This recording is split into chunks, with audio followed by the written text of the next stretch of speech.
Are you ready to be in the room where it happens? Next spring, your shot at an unforgettable New York City experience is here. Imagine 4 incredible nights in the heart of Times Square, exploring iconic landmarks from Greenwich Village to Wall Street. Picture yourself gazing up at Lady Liberty and reflecting at the powerful 9/11 memorial. But that's not all. This isn't just any trip.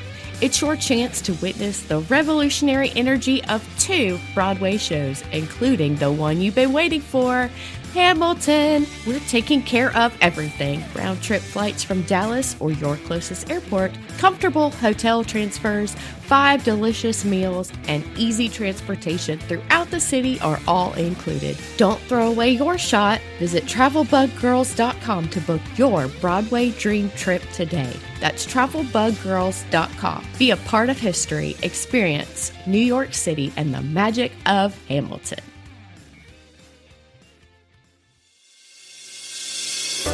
Welcome to the Travel Bug Girls podcast, the show where we dive into the world of travel, exploring everything from expert tips and insider secrets to unforgettable destinations and the latest trends.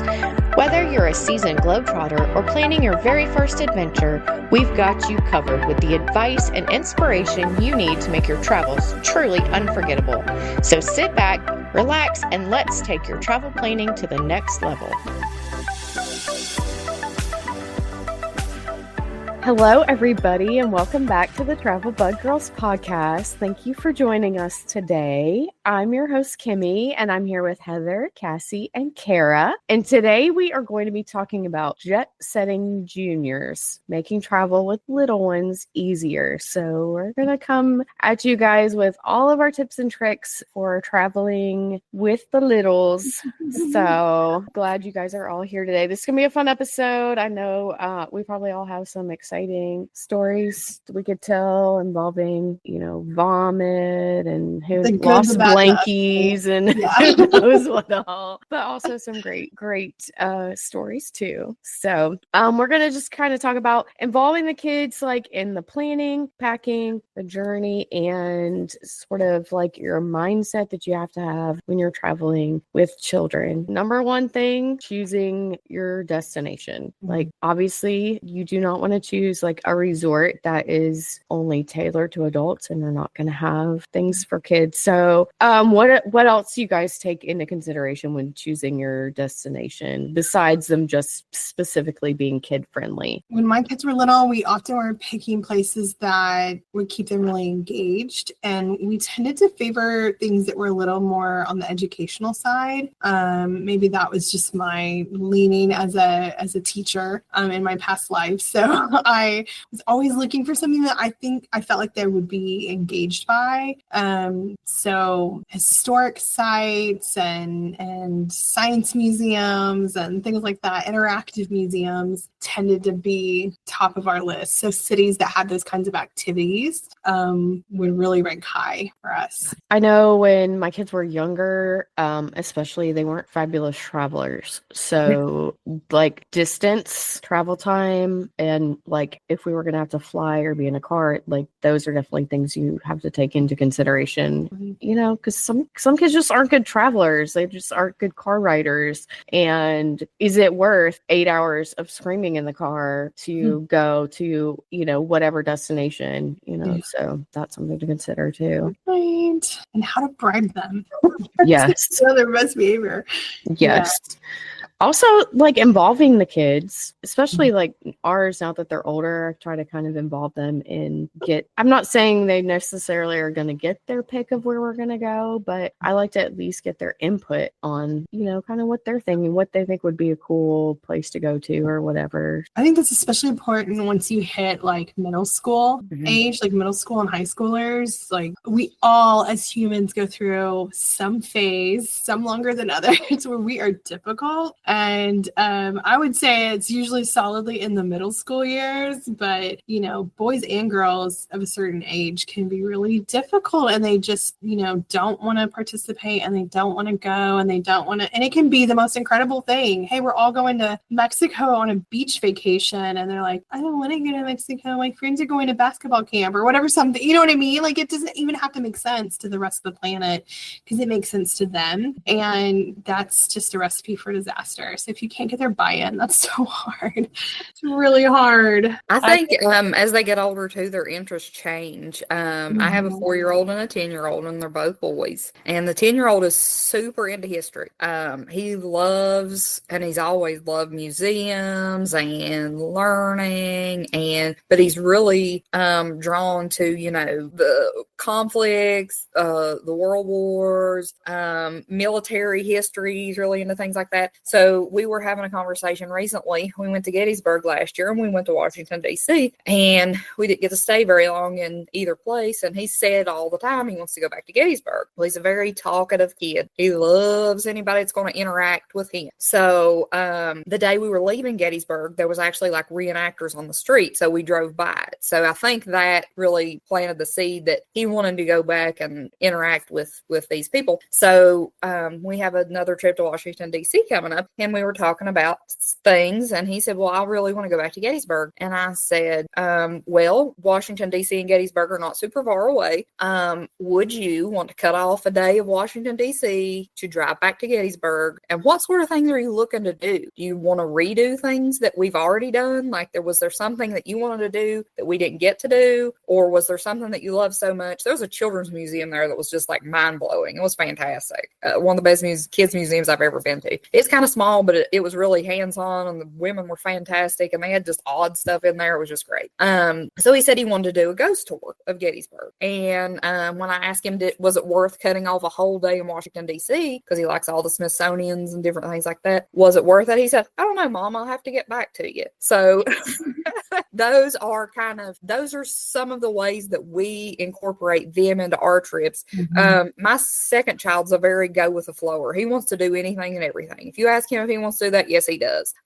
So you can't say, Archie, would you rather A or B, because he's going to want to do both. But he doesn't also feel the sadness, I guess, or the missing out part if he doesn't get to do something that I guess he kind of had his mind on doing, because he's happy doing whatever the other thing was, which is a lot like I am. So that's how we kind of incorporate them into planning, where we're going to go. A lot of times I'll just ask them like, hey, where would you all want to go this summer? If it's a little weekend trip or something, would you rather A or B? And like you said about the car ride, like, it's not worth 6 hours to Gettysburg to just go do one thing and then come home. Like, that's not worth it to us. So that's very important to consider with your children. I think another trick is, and this is just like a life philosophy for me now, I've mentioned it in other podcasts, is the trip begins the moment you leave. So that is, to me, how I survived traveling with children, is that mindset went times 10 with my kid. Like, we would put in planning. We did a lot of road trips when they were little, and then we did more long flight trips when they were older, when we moved to France when they were older. So like, we did more of like the extensive traveling when they were older. But when they were little, we would do like 20-hour road trips across the country. Like, we would do these huge road trips. And the way that we managed that was planning ahead, not just the trip, but the actual car ride. What was going to happen for all those hours when we are trapped in a car together, and they don't have their favorite toys around them, and they don't have their regular TV shows. And like, that's gotten a little better now with tablets in front of your kids all the time. But back then it took a lot of planning. It took a lot of preparation, and I would have to literally put together like travel packets. Or I remember one year my husband figured out how to like contrive to put a VCR in our car, and so that we could entertain them, because it was going to be a very like days of driving together. And so even with that, how many VCR videos are you going to watch? How many are you going to pack? How many one you're going to watch, really. So we had to plan in some other activities and like, how are we going to manage meals on the road? How are we going to handle all of this? And so those are things that you can find the joy in it, though. I remember I feel like that's when I discovered Pinterest, was back in those days when my kids were little, and I was like, road trip packets or road trip activities, and I'm like printing off sheets of like travel bingo or something. And we had little booklets that I made one year, and I think I did that like 3 times in a row, 3 different trips, because it worked and they had fun. And then I did it again. I was like, that was worth, an hour of researching and printing off stuff and putting them in a little folder for them. And then they each had a brand new box of crayons and pencils or whatever. And they each had, stickers that went with this activity or whatever. And then they were excited because that was like presents for them, right? Like imagine like giving a little kid a coloring book, right? A brand new coloring book. It's exciting. For 20 whole minutes. It's exciting. And so anyway, so that's what we did. We would have snacks that were only for road trip. We would have, a coloring box that was only for the road trip. And then when they got home, they didn't get it again. We put it away. It went with our luggage, and then that came out for the road trip. And we would put like a couple of new things in it. And so if you could have those things that are special and focus on the moment you leave your house, the trip has begun, and every part of it needs to be fun and exciting for the kid. And especially if you want to cultivate in your children the idea that travel is fun, you can't wait till they get to the destination. For them, like that is an eternity for a small child. So you have to understand that from the time you leave your house, that needs to be special and exciting and interesting, and that is more likely to bring you peace and comfort as well. So it's an investment that's worth it for your sanity too. But it's also instilling in them this idea that like travel is fun, adventure, exciting, and I get new things and I get to see new things and do new things. And it really pays off in the long run to think of it that way. I used to go to Dollar Tree, and there was a point in our lives where we were doing like a 6-hour trip once a month. We were having to travel because my husband at the time was working away from home. And so I would like go to the Dollar Tree and buy packs of stuff that I could break up. And then like every hour or hour and a half, I would give them, here's one thing out of the, and so I'd like sprinkle it in all along the trip to kind of make it fun. I know Cassie has talked about her little destination themed pack for when she travels. So yeah, never underestimate something new. I know everybody doesn't like the thought of that, but if $1.25 saves me an hour and a half, all day long, take my money. Yes. So if we're going to Disney, their backpacks for the plane are Disney themed. Even the Target dollar spot is another good place to get things, to like make things. And I'll say this time when we went, generally like we try to do plane travel around times that they would be asleep, like super early or super late. But this time they were all jazzed up to get on the plane, right? We're going to Disney. Everybody's so excited. It doesn't matter that we've had 2 hours of sleep and it's 4 a.m. Okay. So they had cars, and this was a smaller trip, so I didn't go as elaborate with theming as I generally do, but they had some cars and some things, and like even the cars were like fun for 45 minutes to an hour, because it wasn't cars that they had that they were used to or whatever. So don't underestimate just something new being fun. That's always my plane travel hack. Also, weird stuff for babies. Something that worked really like a lot for me is gel window clings on the airline window. Babies love that. Like my toddler, till he was 2 years old, he would play with those sticky things and have them like all over the seat and everywhere. And then when we got off the plane, I rolled them up and threw them away because they probably had germs of stuff people haven't even heard of.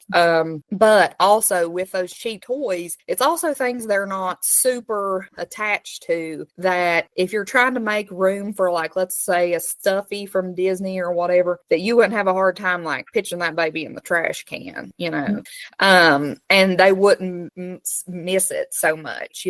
We do a lot of sticker books, those reusable stickers. My kids haven't been never much on color, but they'll do like those activity books and things. So if we're going to the beach, everything's ocean and beach themed. So it helps them get really excited for the trip. And that traveling in the car would be another time that you could definitely use that.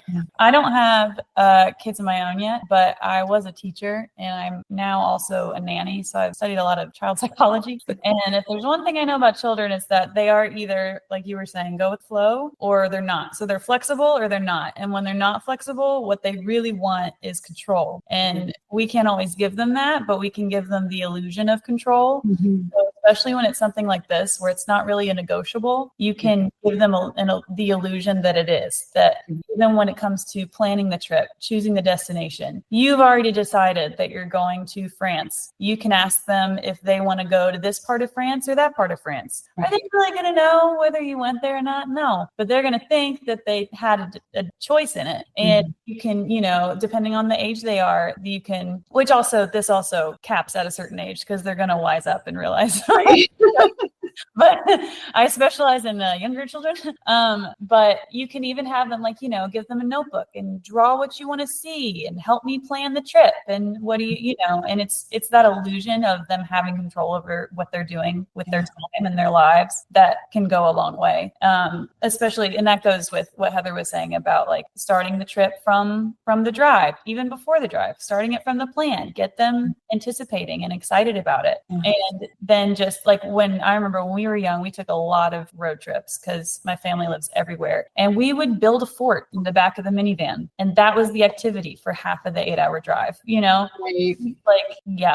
also think you can't let your kids, if you have more than one kid, you can't let one crap on the other one's good time. Just like if my son was super interested in bird watching and he wanted to go to a bird museum, and you might think, oh my God, I'd literally rather do anything than go look at these birds for 2 hours. You can't say that out loud. Okay. And you can't let your other kid be like, Bubby, this is the most boring thing I've ever saw in my life. No. So you have to teach them young. I do this with my adult family. Okay. There's 16 of us, and there are males in my family that don't want to do what the kids want to do. And it's like, you're an adult. Okay. Let's just suffer through this and let them suck it up, dude. Suck it up.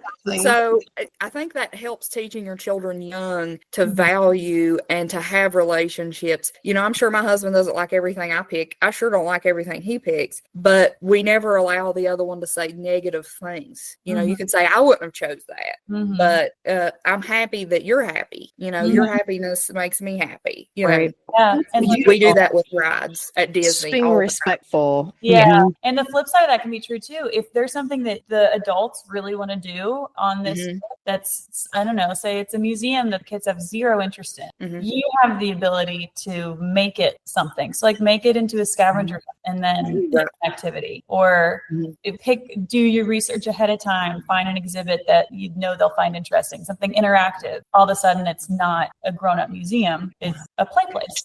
Shopping is something that my male children don't enjoy unless it's for toys. So a way that I found to get them involved in shopping is, who do you want to bring a souvenir home to, and what do you think you would want that to be? And so if we're going to do a lot of shopping, then we're going to take pictures and then we're going to come back to what we want to purchase, versus if it's one shop and they're like, oh my God, Mom, we've been in here forever, I'm so tired of looking at this crap. Then, you can let them, look for something. And that also fosters, I think, a gift giving, thinking of somebody outside yourself, type of thing.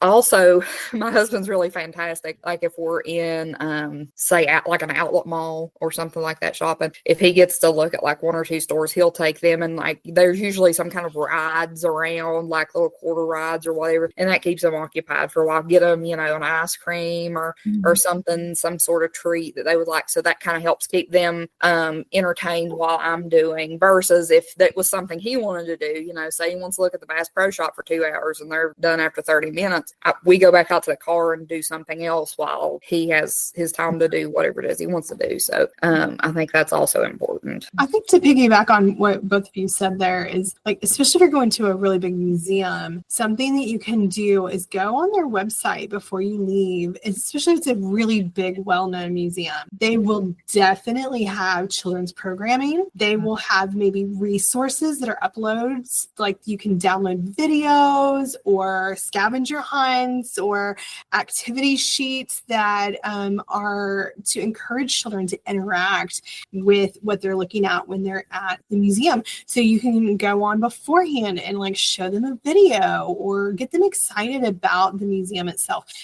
Most large museums have put a lot of money and work into thinking through what it takes to engage children in history and art and science that way. So, taking a few minutes to go and see what that website has to offer under, it might be under children, it might be under education or teachers. But if you go in there, then they'll show you often some resources that you can use to get your kids engaged, especially if it's somewhere that you're afraid they're not going to enjoy, but you really want to go see, the Louvre, the Metropolitan Art Museum, somewhere big that's special to one of the adults in the group, maybe that is going to be challenging for one of your children. That would be my advice. You can also ask guest services as you go in, because a lot of times they'll have hard copies of things they can give you. That's true. And the national parks are good about that too. They always have the passports and all kinds of activities. The whole goal is to get kids engaged with the park itself. We could do a whole video on the National Park Service. Yes, we always great job with that. We always take advantage of they're free. Like they're free. So you can go up to any national park and do the rangers, the junior rangers, and they give you, some of them will go ahead and give you you get these really nice wooden badges. And like I know in North Carolina at the Wright brothers, they did a swearing in ceremony, and it was a big whole thing. Cute. And they was really my oldest one ate that up. He really likes that kind of stuff. But we and when we first started out, we didn't have the passports. You don't have to buy the passports. They have paper there that you can stamp and put. For a long time I would buy a postcard and stamp the back with your date and time and things like that. Speaking of that, that's something I do for my children when we go somewhere. I buy them a postcard and I put the dates and where we were, and usually something funny about each one of them, like something they liked or something funny that happened. Then I buy me a postcard and I put something real on it. Listen, Archie cried this whole trip. Okay. Axel was sick. We didn't get to go to the San Diego Zoo. We went to the San Diego Zoo Safari Park and I looked pandas all day and there was none to be seen. So, in case I get older and I forget, it's always nice. I love that. I love that. That's so funny. You're amazing. Related, this is not a travel, it kind of is a travel tip, but related to the museum thing, I don't know if y'all know this, but a lot of museums and also science centers have a reciprocity program. So if you buy a membership at say that museum, then it gets you into all the other museums that are in that network, either for free or very low price. And same for the science museums. So, and zoos also have it. So one summer we did the summer of zoos, and we got a membership to one of the zoos nearby us. And then we went to 3 other, because we have a lot of zoos within 3-hour radius of here.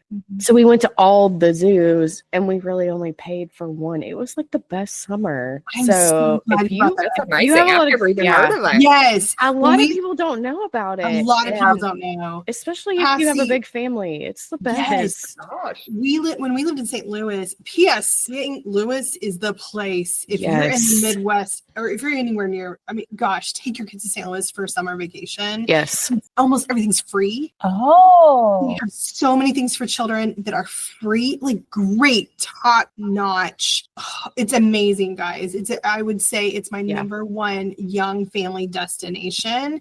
Especially if you're on a budget one summer and you are but I'm not missing my family vacation. St. Louis is the place. So I will preach that till the day I die. But anyway, St. Louis, when we lived there, everything's free. So why would you get a membership? I found this trick out to me. They must have advertised it to us or something because we went often enough. And I asked my mother-in-law to get us a membership to the Science Center that year and for Christmas for the kids. And we were able to go to museums in Arkansas, in Texas. And we went to all these different places for the next year because she bought that one membership.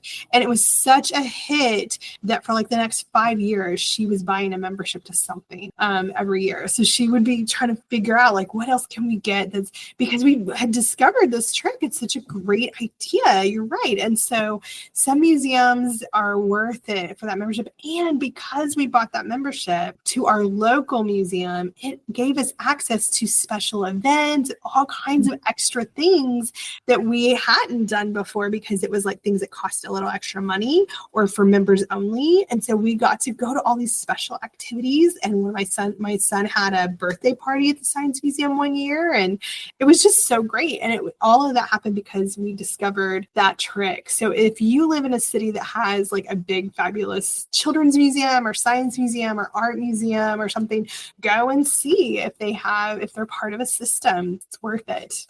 Join us next week for the second half of our episode on jet setting juniors, making travel with little ones easier. Thank you for tuning in to this week's episode of the Travel Bug Girls podcast. Be sure to subscribe to get our new episodes every week. We'd love to connect with you on social media. Share your answer to this week's podcast question with us at facebook.com/travelbuggirls. You can find us on your favorite social media by using @travelbuggirls. Want to join our VIP group? You'll find us on Facebook groups under TBG Travel Bugs. Learn more about the Travel Bug Girls and what we do on our website at travelbuggirls.com. Until next time, keep exploring, keep dreaming, and safe travels.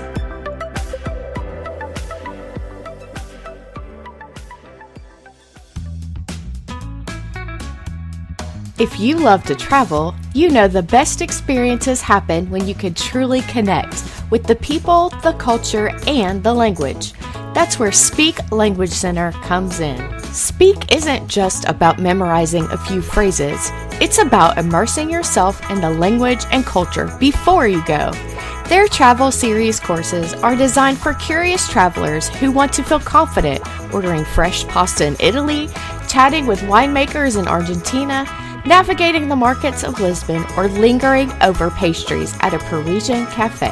With live expert instructors, not AI, Speak helps you go beyond the basics, offering cultural insights, real-world conversation practice, and even travel-infused learning experiences. You can join a scheduled group class, or Speak can create a custom course just for you and your travel pals, tailored to your trip, time zone, and availability. Whether you're planning a dream trip to Tuscany, the vineyards of Mendoza, the French Riviera, or the streets of Porto, Speak helps you make the most of every moment. Check out their courses at speaklanguageacademy.com and start speaking your next destination. Use code TRAVEL10 for 10% off your first Traveler's Prep course. That's code TRAVEL10 for 10% off.